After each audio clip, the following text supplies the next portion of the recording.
This is a demo showing a very simple application, a very simple automation application, how it looks in Brobot, how it looks in Sikuli, and briefly comparing the two and explaining why it looks the way it does in Brobot. The application will do this. We want to find this image here, and then we want to click on this image and then find this image here. So in Sikuli, this looks like the following. 3 lines. We wait for this image and we give it a timeout of 2 seconds. Then we click on this image and then we find that back to top image at the bottom of the section and we give it a timeout of 2 seconds. In Brobot, it looks like this. So we have a class called simple process, and it brings in this action class in its dependency injection. So this is using Spring Boot. And it defines 3 images.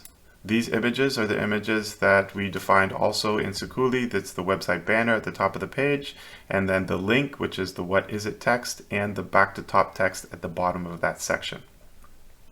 It defines an action options variable, and this is the find that we do.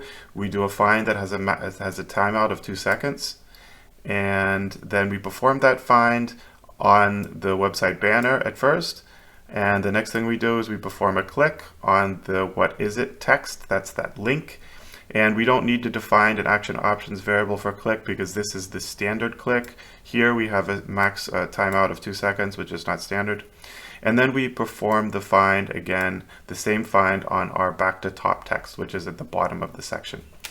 In addition to this method, we need to define the application itself, which is, since it's in Spring Boot, it needs a bit of setup, and then there's a little bit of Brobot setup. Then we bring in that class and we run the method on that class.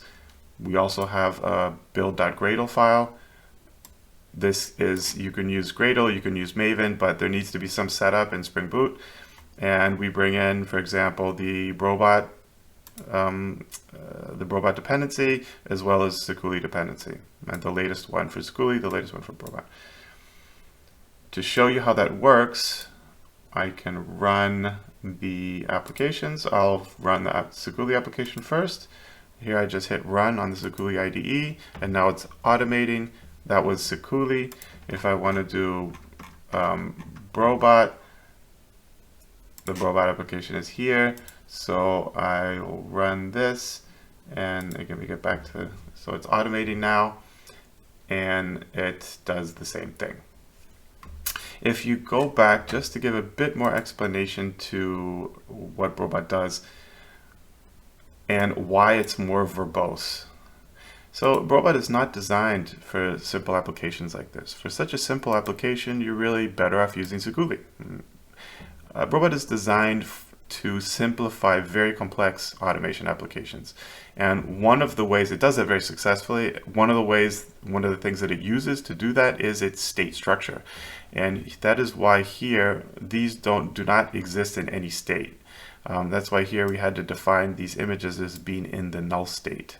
And you can also see that in the output here. It's doing a find, and it's doing a find on this image, which is in the null state. And it does a find first. There's a number of different finds you can do. You can do find all, you can do find best.